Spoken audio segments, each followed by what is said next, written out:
Hey there, loyal fan base of excellent human beings. Welcome back to another epic episode of Mac Music Review. In this episode, we are looking at the album Wish You Were Here by Pink Floyd and asking the age-old question, is it a 5-star album? Because the music review website AllMusic gave it 5 stars. A lot of people would give this album 5 stars. A lot of people say it's their best album. People absolutely love this album, but let's talk about it. Just like Animals, this Pink Floyd album only has 5 songs, or Animals might have 6 songs, I don't remember exactly. But the point is, it's an album that has very few songs, but it overcompensates, or not even overcompensates, it compensates for the very short track list with just really, really long songs. So the first song is over 13 minutes long, the second song is over 7 minutes, Have a Cigar is over 5 minutes, Wish You Were Here is also over 5 minutes, and then Shine On You Crazy Diamond Part 6 through 9 is like over 12 minutes long. So all in all, the project is like 45 minutes long, which is like the average length for like a 10-song album. So it all, you know, pans out in the end. But it's just very strange. People don't make albums like this anymore, and apparently it wasn't that weird for prog rock to have these albums that don't have that many songs on. Another example, Foxtrot by Genesis. I think there's a Yes album that only has a few songs, but a lot of the songs are really long, so it compensates for it. It was just a thing that prog bands did back then, and that more bands did in general. It's just, you know, having less tracks, but just longer tracks. And, you know, that's what Pink Floyd does here, and it works. The music on Wish You Were Here is very impressive. It is psychedelic, and it's very big and ambitious, and a lot of moments. There is a lot of, I don't want to say dead air, there's a lot of instrumental moments on this where it's really just the music and the lyrics are kind of taking a backseat and you're just going through this musical journey, this musical adventure, which is something that Pink Floyd has never been afraid of, especially on, you know, the album Dark Side of the Moon, which is still my favorite. Sorry about that. It's between that and The Wall for me. But this is a very... you know, there's a lot of moments where the music really gets to breathe, specifically on Shine On You Crazy Diamond. Both of the parts, the first and last song on this album, have a lot of musical moments that are just extremely impressive, and the music and production throughout the entire project is very impressive. But something that really makes this album stand out is not just the music, but the lyrical content. The lyrical content on Wish You Were Here is like the most down-to-earth and human and just emotional that Pink Floyd I think has ever been. I haven't listened to a lot of Pink Floyd. Like, I've listened to like the really famous albums. I know they have a lot of more obscure ones, but the lyrics on these songs are all coming from a place, from what I can tell, from a place that is relatable for the band members. I think it's just 2 people. I don't know. I think it's I don't even want to say their names wrong. I don't want to risk it.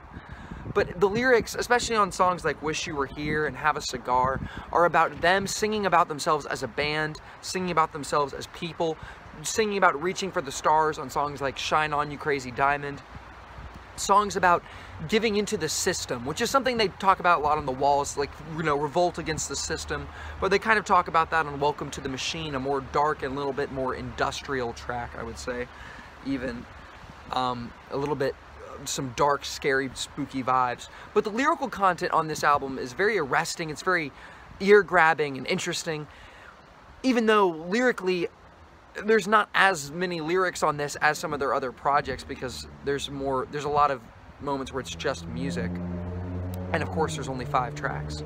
Vocally, this album is fantastic. Even though the vocals are great on this thing, it is nearly as diverse or attention-grabbing as their other projects. As good as the vocals are on this album, they're not as good as what they do on The Piper at the Gates of Dawn, what they do with vocals on that album. They do a lot of experimentation and stuff, and it really stands out vocally. On Dark Side of the Moon, they have guest artists do the singer for like an opera-style thing, and then the gang vocals. They sort of have like a gang vocals thing going on some of the songs, like Shine On You Crazy Diamond. But it's more prominent on Dark Side of the Moon, and even on The Wall, where you have the choir of the kids singing and stuff. And so I think vocally, and honestly that is one of my few complaints on this album, is vocally it's not as interesting or great as their other projects, I would say. It's more straightforward. Also complaint, I think some of it, well, it's really hard to find, flaws with it, but I'm trying to find flaws with it because I will not give this album a perfect score, because to me it just isn't.